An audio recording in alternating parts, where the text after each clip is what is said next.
TCU opening their season in 2026 in Ireland against North Carolina is the right call, but it does stink for season ticket holders.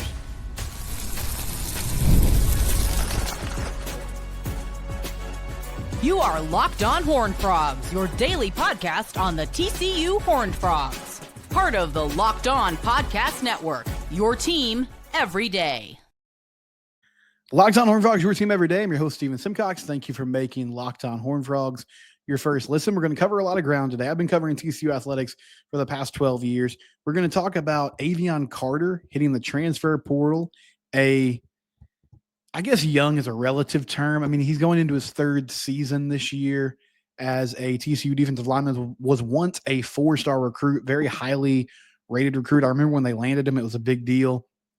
Hasn't really played at all in his career, played a couple games this past season, played in one game his freshman year, and is deciding to move on and test out the transfer portal. We'll get to some of your thoughts on the show, but we start today with some news. And by the way, our show today is brought to you by Monarch Money. We'll tell you about that later on in the show as well. TCU football is going to open the 2026 season in Dublin, Ireland against North Carolina. That game is going to be played on August 29th, 2026. So just to clear up any confusion, they are playing North Carolina this year. That game's going to be on the road in Chapel Hill on Labor Day, standalone game on ESPN. Next season, in August, week 0, they will play North Carolina overseas in Ireland, another standalone game. The TCU football Twitter account or X account put out a tweet that showed lately in season openers, TCU has done a really good job of bringing in eyeballs or being the premier event of whatever given night that they're on. So they've had a couple Friday night games, past season against Stanford. A couple of years ago, they played Colorado on a Friday night on the road. They played Colorado at home, obviously, on Big Noon Kickoff and Deion's debut. They're going to get the game on Labor Day against Bill Belichick this year in North Carolina. And then next year, week 0 in Ireland, the game will be played there. So I want to hear from you guys today. I really want to make this, as I always do, an interactive show. Excuse me. So you can hit me up on the YouTube comments. You can hit me up on social media at SimcoxSteven on Twitter or X. If you are a season ticket holder, I want to know your thoughts about this. I also would love to see who is interested in making the trip. I know it's a long way off, but is that something that you would consider, going to Ireland to watch TCU play North Carolina? Once in a lifetime type of opportunity. There was a cool video that the TCU social media team put out that showed the team finding out they're making this trip. Obviously, they're fired up. Now, as Sonny said, he was like, sorry to our seniors. It sucks for them because they're not going to get to go on this trip. But for the guys that'll be returning, this is sort of a carrot to keep them around and draw them in to have this type of game to play in.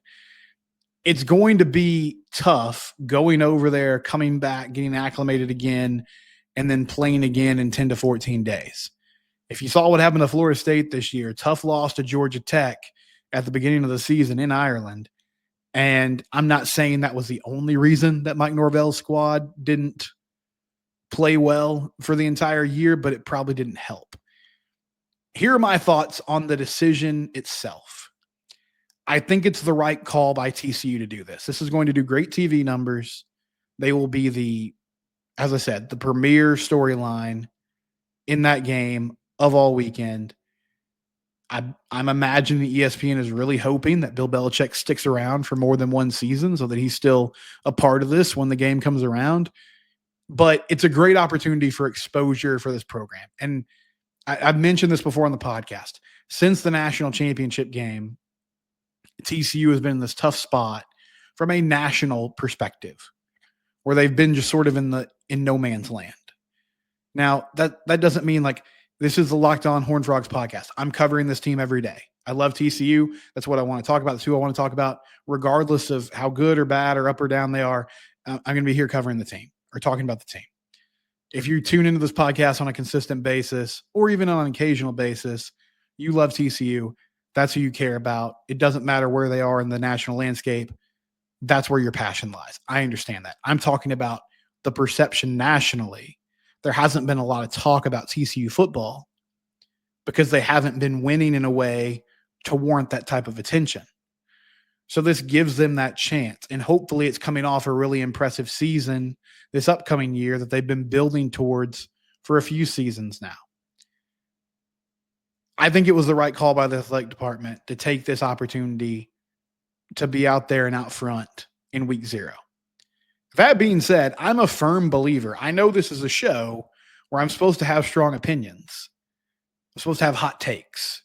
But I am a firm believer in two things can be true simultaneously.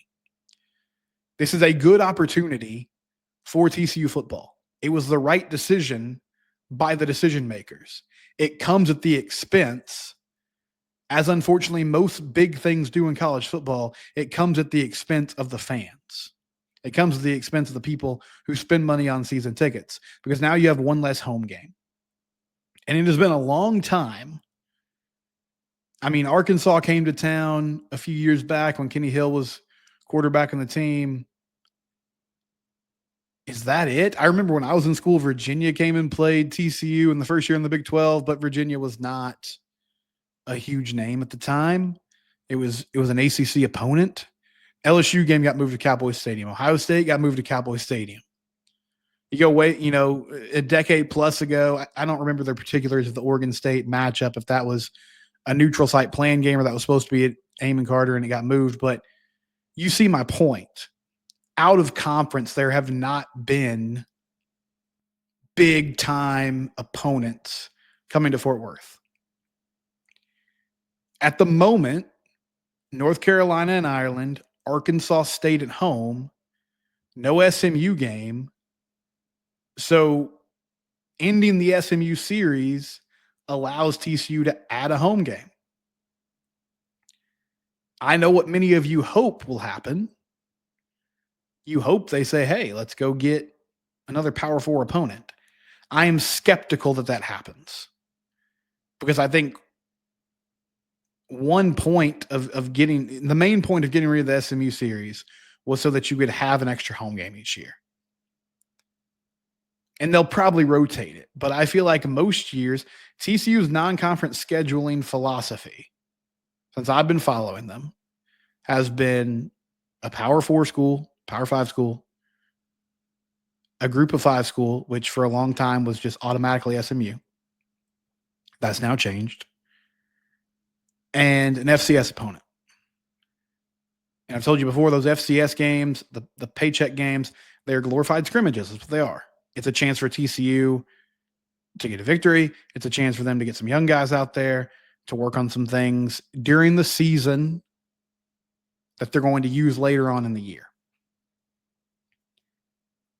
If they end up scheduling Southeast Louisiana or ACU or SFA during that, for that extra home game, I would imagine a lot of season ticket holders are going to be disappointed.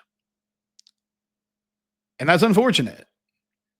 So, two questions I have. One, if you're a season ticket holder or just someone who likes to go to games and is kind of looking 2 or 3 times a year on hopefully the Gametime app, right, to get a ticket to TCU football games, are you disappointed with this? Are you excited about it?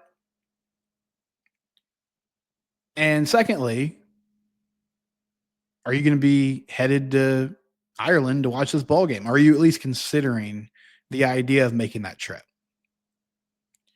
But for the program itself, I think this is a good call. It's a good move.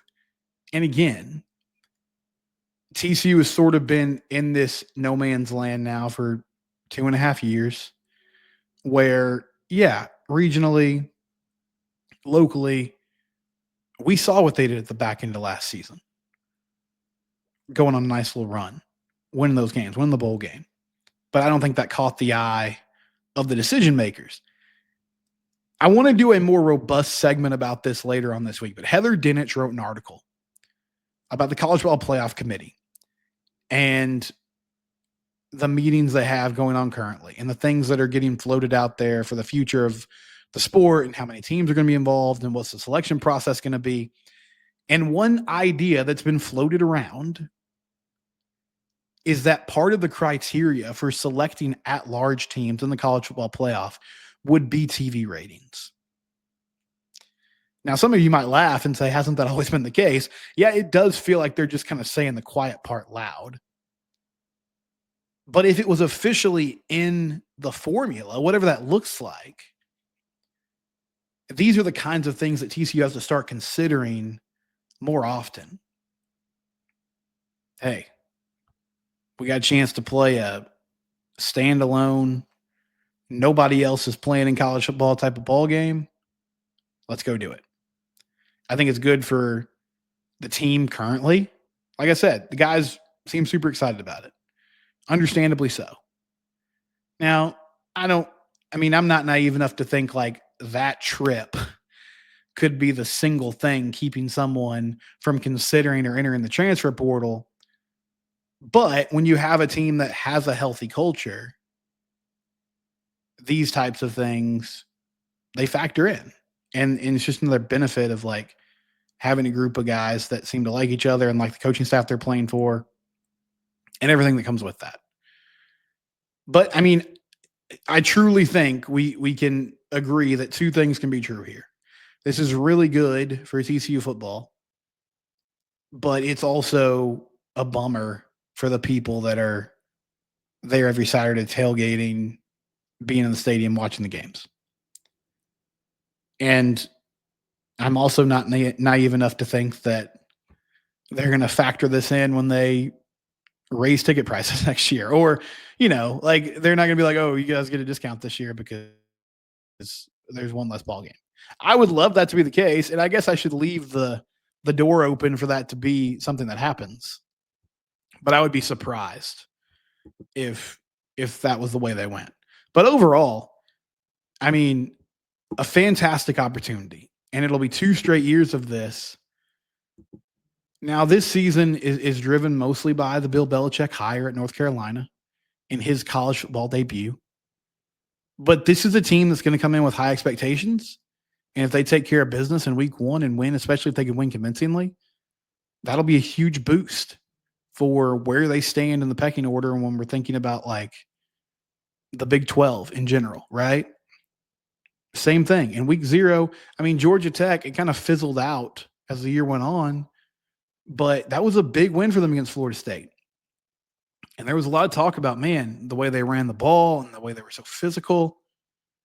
Could that translate to the ACC and help them win big games? And to a certain extent, it did. Now, as the year went on, they also dropped a few that they shouldn't have. But it was a big boost for them at the beginning of the season.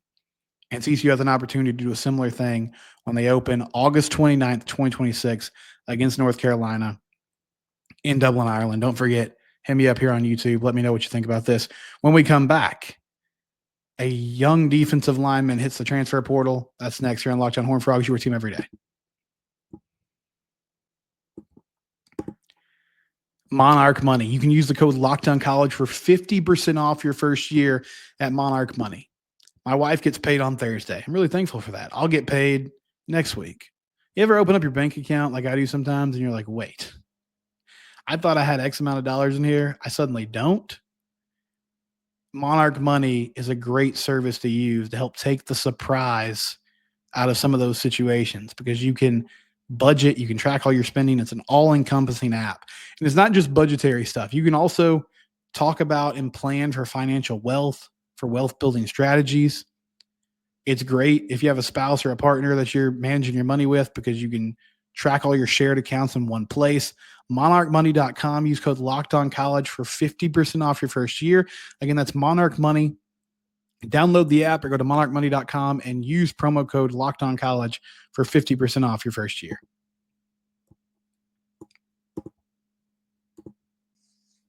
Avion Carter is hitting the transfer portal. Avion's going into his redshirt sophomore season. He's 6'4", 280 pounds. He's from Amarillo originally, and he was a 4-star recruit. In 2023, he redshirted. He only played 1 game against Nicholls State. Last season, he played in 3 games against Utah, Baylor, and Arizona. Did not record a tackle. Had 1 tackle in that Nicholls State game he appeared in. He's been banged up. He's had some injuries. This was a big deal when they landed him on the recruiting trail. 4-star defensive lineman. Let me make sure I get the facts right. Number 35 defensive lineman in the nation, according to 247 Sports. Number 43 overall prospect in Texas. He was an ESPN top 300 player. He was a highly rated dude. I remember when they got him because Texas Tech was heavily involved in that recruitment as well. It was a big win. Unfortunately, it just never really translated to the field. Part of that was availability. And I mean, it's just sort of the world we live in now with college football. You look at what Marcus Deal has done, who came in that same class. He made a huge impact last year. Some guys like Connor Lindgren have stepped in and made plays. I also think it's tough. It's always been tough for young players to crack the two deep and, especially in the trenches, find playing time. But now with the portal, you can always go get somebody who had like 25 to 30 tackles last season. And so if you're unsure about a young player and you think, I'm not sure if this guy's ready, I don't know physically if they're where they need to be, then you can bring a player or two in to at least have competition. And then if that, I mean, I think Hakeem Ajibaliba is a perfect example. Last year, TCU takes him in the spring portal window, just kind of late in the process. Wasn't a huge name, but put up decent numbers as a nose guard, one technique type at Houston, and was able to just plug and play, right? Yeah. But yeah, I mean, like these players, you can plug and play with them, and then you don't have to worry about if this young guy's going to develop. And so it's getting more difficult for these guys to crack the two deep and make an impact on a weekly basis when you have veterans that are available each and every year. But I hope it works out for Avion. I mean, he's got talent, and just because he dealt with injuries doesn't mean he suddenly forgot how to play or that he can't hang at this level. Now, I think since he's got limited tape, he might have to dip down and go the group of 5 route. And then hopefully if he has a productive season, come back and play Power 5 or Power 4 football, depending on what he did. But he's still got eligibility. He still has time. So that's what's working on his side. I do believe that this is also a good sign. The other player that has entered the portal in the spring window is Mitch Hodnett. Pretty similar story. Young offensive lineman, hasn't played yet, says, you know what, instead of continuing to kind of toil away here, I want to give myself an opportunity elsewhere. Those are the types of portal entries we have seen for TCU so far. And really going back to the fall window, it's the same thing.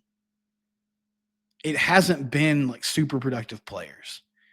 And I'm not somebody who's going to like sunshine pump and just tell you that Sonny Dykes is the best coach ever. I do think one thing he does really well, he's known as a player's coach. I believe he builds a supportive environment that the players appreciate, and that culture bleeds through, and it allows these guys to play at a high level and then believe in TCU enough to stay. I've said this before, the NIL money that TCU has, a lot of it they have used in trying to retain talent and keep guys around. So that's what they've been known for. That's what they've done. I believe this shows that type of commitment again. The people that are leaving are young players that haven't really found their way here and are just looking for another opportunity, which is fine. That from the player's perspective, that's what the transfer portal is really supposed to be. It's not necessarily supposed to be, complete free agency, which is what it's turned into. The Josh Hoover situation, right? Now, Josh is a special example because he was, he is very well compensated. He's the quarterback. They've committed to him. But still, like, they have a good relationship with him. They've invested in NIL. And that was enough that when Tennessee came calling, at least to his representatives, they quickly said, hey, we're good. We got it. We're fine. We don't need this. We're going to stick with what we got. So that's encouraging to see. Now, there's still time. in the portal to enter. So it's not like TCU's completely out of the clear here, or in the clear, out of the woods. But it does feel like the players they are landing are solid, instant contributors, are guys with multiple eligibility with time to grow. And the players that are leaving the program are just young guys who are like, I need an opportunity somewhere else. But best of luck to Davion Carter. I hope wherever he ends up, he gets a chance to show what he can do. He stays healthy. And, you know, if he plays well at like the group of 5 level, maybe he has another chance to come back up and play Power 5 football eventually. But he is entering the portal, has that door open to come back, but I would imagine this is him cutting ties with TCU football. When we come back, TCU baseball, no midweek game. They are preparing for a weekend series. We'll talk about that and more next here on Locked On Horned Frogs, your team every day.